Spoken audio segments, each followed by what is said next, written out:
Based on the Roald Dahl book with the same name, in 1996, adaptation created various audiences in their childhood and creating nostalgia. However, it failed on making a box office hit.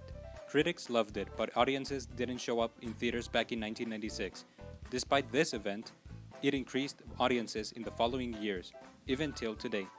James and the Giant Peach is a magical film about a boy traveling from United Kingdom to New York City with a giant insect on the giant peach to avoid his evil ants and accomplish his parents' wishes before they were killed by a rhino.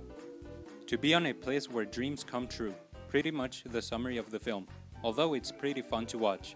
We grow some interests on the insects, Mr. Grasshopper, Centipede, Earthworm, Mrs. Spider, Ladybug, and Glowworm, voiced by middle-aged people at the time.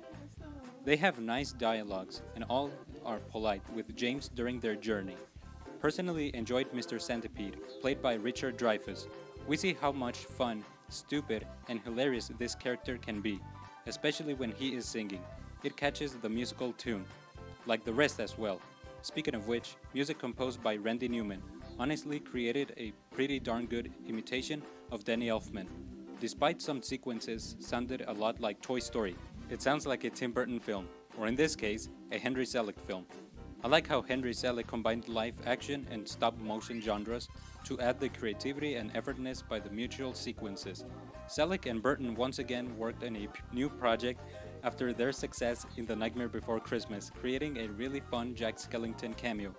It's a pleasant 1 hour and 20-minute movie, fun for everyone to watch with. Sit back and get to relax on one of the best Roald Dahl adaptations. Great music, characters, story, humor, and the timeless period.